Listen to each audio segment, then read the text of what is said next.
ஒரு தெருவில் சில சிறுவர்கள் விளையாடிக்கிட்டு இருந்தாங்க. ஏதோ ஒரு உயரமான கல்லை நடுத்தெருவில் வச்சு அதை சுற்றி சுற்றி ஓடி வந்துக்கிட்டு இருக்கிறாங்க. அது என்ன விளையாட்டோ அவங்களுக்கு தான் தெரியும். கொஞ்ச நேரம் அப்படி விளையாடிக்கிட்டு இருந்தவங்க விளையாடி முடித்ததும் அந்த கல்லை நடுத்தெருவில் அப்படியே விட்டுட்டு அவங்கவுங்க வீட்டுக்கு ஓடி போட்டாங்க. அதுக்கப்புறம் அந்த வழியாக 2 பெண்கள் பேசிக்கிட்டே வந்தாங்க. பேச்சு சுவாரஸ்யத்தில் நடுத்தெருவில் இருந்த அந்த கல்லை கவனிக்கலை. காலில் இடிச்சுட்டுது, லேசாக ரத்தம் வந்துட்டுது, வலி தாங்கலை. காலில் இடிச்சுக்கிட்ட பொண்ணு திட்ட ஆரம்பிச்சுட்டுது. வர வர ஊர் உலகம் ரொம்ப கெட்டு போச்சு, யாருக்கும் பொறுப்பே கிடையாது பாரு, இப்படி நடுத்தெருவில் பொறுப்பு இல்லாமல் இப்படி கல்லை போட்டு வச்சுருக்குறாங்களே, இது நியாயமா அப்படின்னு சொல்லி இந்த சமூகத்தை கடுமையாக விமர்சனம் பண்ணிக்கிட்டு அவங்க போயிட்டாங்க. கொஞ்ச நேரம் கழித்து ஒரு வாலிபன் அந்த வழியாக வந்தான். அந்த கல்லை பார்த்தான், நின்னான், ஒரு நிமிஷம் யோசனை பண்ணான், என்ன பண்ணலாம்னு பார்த்தான். தன்னுடைய வீரத்தையும் பலத்தையும் காட்டணும்னு நினச்சான். பின்னாடி போனான். அப்புறம் வேகமாக ஓடி வந்து ஒரு சின்ன ஹை ஜம்ப் அப்படியே துள்ளி குதிச்சான். துள்ளி குதித்து தாண்டி அந்த பக்கமாக போய் விழுந்தான். அப்படியே விசில் அடிச்சுக்கிட்டு அவன் பாட்டுக்கு நடந்து போகிறான். அடுத்தபடியாக ஒரு காதல் ஜோடி அந்த வழியாக வந்தது. நடுத்தெருவில் கண்ணில் பட்டது. அவங்க 2 பேரும் ரொம்ப நெருக்கமாக சேர்ந்து வந்துக்கிட்டு இருக்கிறாங்க. நடுவில் கல் இருக்கிறதுனால கொஞ்ச நேரம் 2 பேரும் விலகி மறுபடியும் இந்த பக்கம் வந்து சேர்ந்து போகணும்.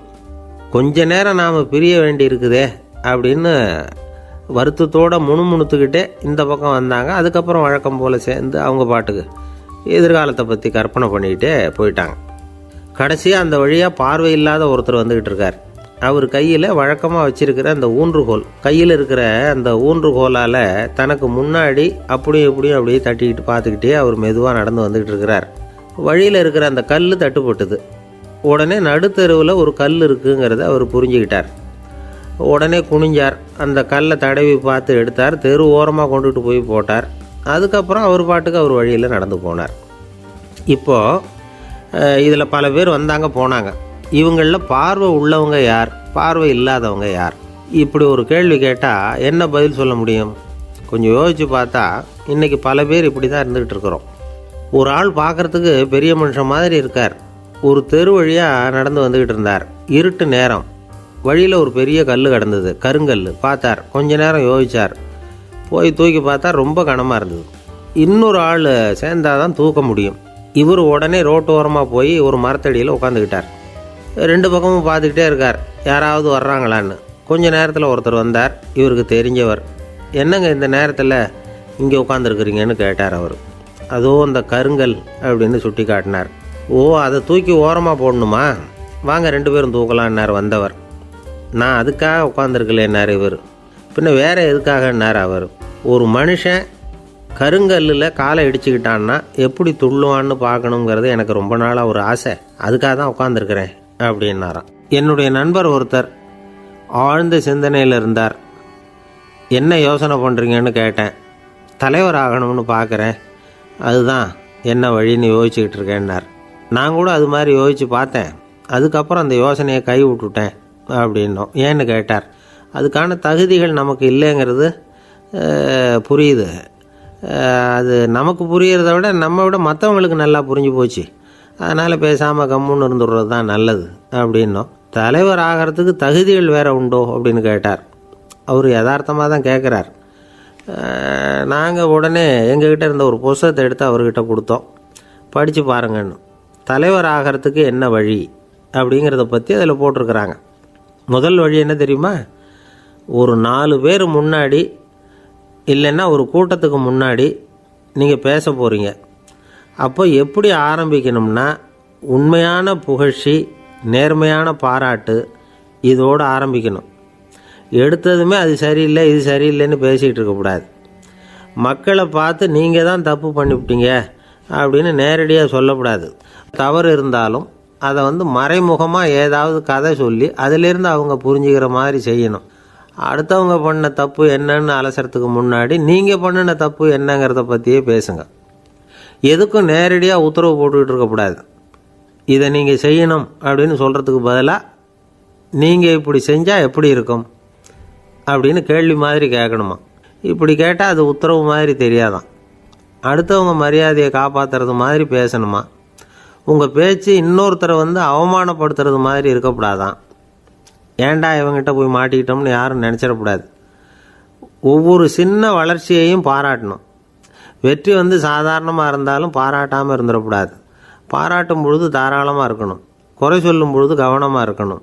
வாய்க்கு வந்தபடி பேசிவிட்டால் அதுக்கப்புறம் வகையாக மாட்டிட்டு முழிக்க வேண்டியிருக்கும். நீங்கள் பேசுகிறது இன்னொருத்தருக்கு ஒரு கௌரவத்தையும் மரியாதையும் உண்டு பண்ணுறது மாதிரி இருக்கணும். நீங்கள் பேசுகிறது அடுத்தவங்களுக்கு இருக்கிற கொஞ்ச நெஞ்ச மரியாதையும் எடுத்து விடுறது மாதிரி இருக்கக்கூடாது.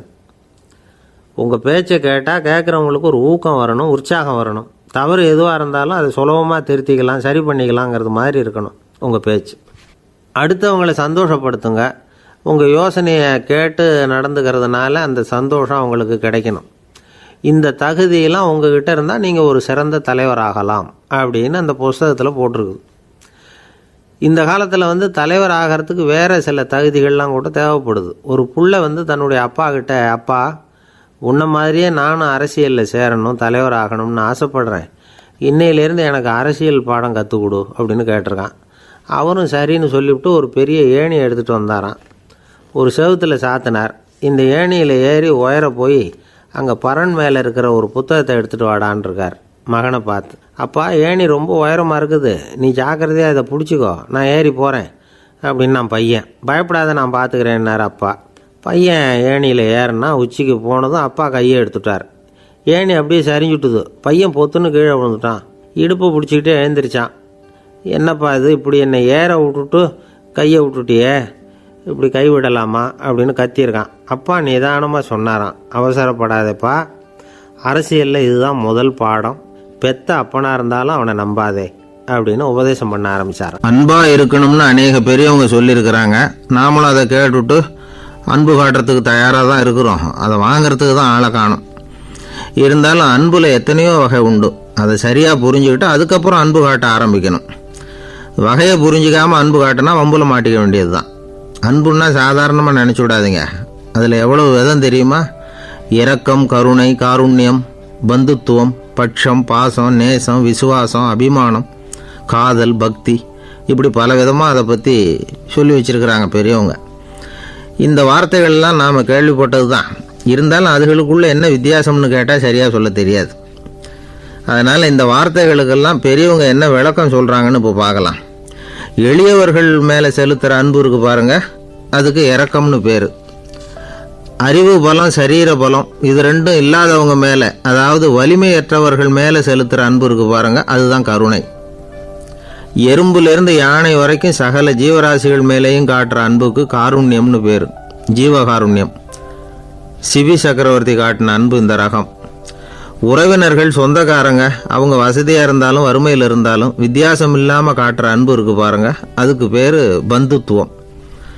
ஒரு எஜமானன் வேலையாள்கிட்ட காட்டுற அன்பு இருக்கு பாருங்க, அதுக்கு பேர் தான் பட்சம். அவனும் தன்னை மாதிரி மனுஷன்தாங்கிற நினப்பு வேணும். ஒரு தாய் தன்னுடைய குழந்தை மேலே, ஒரு குழந்தை தன்னுடைய தாய் மேலே செலுத்துகிற அன்புக்கு பாசம்னு பேர். ஈருடல் ஓர் உயிர்னு நினைக்கிறது இது. ராமரும் கௌசலையும் இதுக்கு உதாரணம். தம்மை ஒத்த நண்பர்கள்கிட்ட செலுத்துகிற அன்புக்கு நேசம்னு பேர். வயசு, செல்வம், அந்தஸ்து, இந்த வித்தியாசமெல்லாம் பார்க்காம அவங்க சுக துக்கத்தில் சமபங்கு எடுத்துக்கிறது இது. கிருஷ்ணன் குசேலர்கிட்ட காட்டினது இந்த ரகம். வேலை செய்கிறவன் முதலாளிகிட்ட காட்டுற அன்புக்கு விசுவாசம்னு பேர். தேசத்து மேலேயும் தாய்மொழி பேர்லையும் செலுத்துகிற அன்புக்கு அபிமானம்னு பேர்.